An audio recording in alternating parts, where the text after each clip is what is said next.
Assalamualaikum, halo anak Surabaya. Perkenalkan, nama saya Jian Nadiba Serviarlina, Sekolah SDN Haji Kembang 1 Surabaya.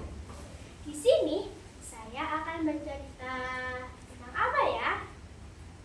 Saya di sini akan bercerita tentang asal-usul Jembatan Merah Surabaya. Cerita ini saya ambil dari YouTube. Yang terhormat Bapak Ibu Dewan Juri dan teman-teman yang saya sayangi, dengarkan cerita saya ya.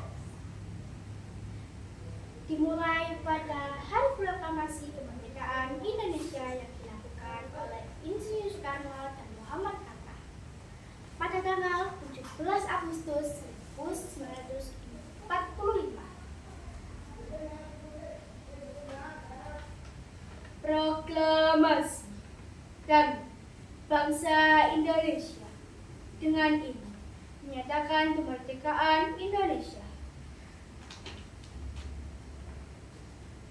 Di situ, tentara Belanda dan sekutu yang pernah menjajah Indonesia ingin kembali merebut wilayah Indonesia dan bekerja sama untuk menjalankan misinya, yaitu menjajah kembali.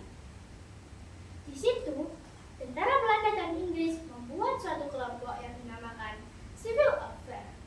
Tentara Civil Affair bermusyawarah bagaimana cara menguasai wilayah Indonesia. Mereka sudah menyetujui. Mereka membawa alat tempur, yaitu ada 5 alat tempur yang akan mereka gunakan saat berperang ke Indonesia, yaitu tank, alat jet tempur, pesawat tempur, bom atom atau granat, dan pistol. Sesudah semua mereka siapkan, mereka langsung bergegas kembali ke wilayah Indonesia. Di situ, pada suatu hari, Ketua Civil Affair menemui Insinyur Soekarno, yaitu W.S. Malabi. W.S. Malabi mengatakan kepada Soekarno, "Hei Soekarno, sebaiknya kau hentikan perang di kota Surabaya. Jika tidak, aku akan mengambil resiko yang lebih besar." Tanpa basa-basi, Soekarno pun mengiyakan perintah tersebut. Soekarno pergi ke kota Surabaya. Arek-arek Surabaya pun menyetujui akan tidak ada lagi perang. Dan di kota Surabaya saat itu tidak ada lagi perang. Tapi cerita ini tidak sampai di sini. Mau tahu kelanjutannya? Yuk simak lagi yuk. Tepatnya pada suatu hari, W.S. Malabi yang sedang berjalan di kota Surabaya menggunakan mobil dihadang oleh arek-arek Surabaya. Di situ, arek-arek Surabaya salah satunya membawa pistol, dan beberapa detik kemudian terdengar suara tembakan. Dan benar saja, W.S. Malabi ditembak oleh arek-arek Surabaya. W.S. Malabi pun meninggal di tempat. Jasad mayatnya disembunyikan oleh arek-arek Surabaya. Berita ini terdengar sampai ke tentara Civil Affair. Tentara Civil Affair sangat marah karena arek-arek Surabaya sudah berjanji tidak ada lagi perang. Tapi mereka dikhianati oleh arek-arek Surabaya. Mereka sangat kesal dan akhirnya mereka memutuskan perang. Besokannya, arek-arek Surabaya datang di tempat yang sudah direncanakan oleh tentara Civil Affair. Sembari menunggu Belanda, mereka berbincang-bincang.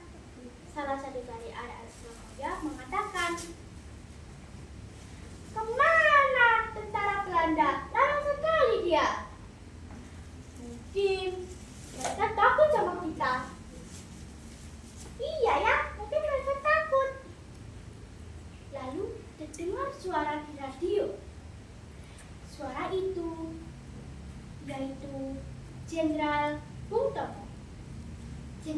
Tomo mengatakan,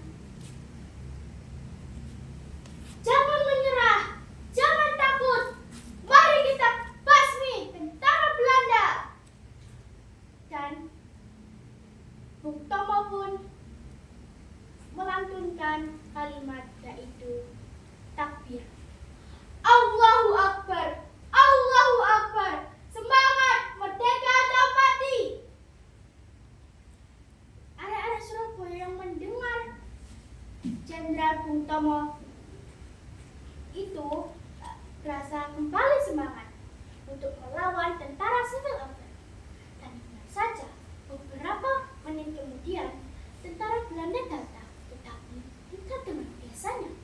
Mereka membawa alat tempur. Dan perang itu pun dimulai. Ayo serang! Jangan sampai mereka menang! Kita harus rebut wilayah ini dari mereka! Serang! Pertempuran itu terjadi di Jembatan Merah. Dan pertempuran itu memakan banyak korban, terutama para Surabaya dan tentara Belanda. Di situ, di Jembatan Merah menjadi saksi kegigihan antara anak Surabaya melawan tentara Belanda. Assalamualaikum warahmatullahi wabarakatuh. Salam literasi.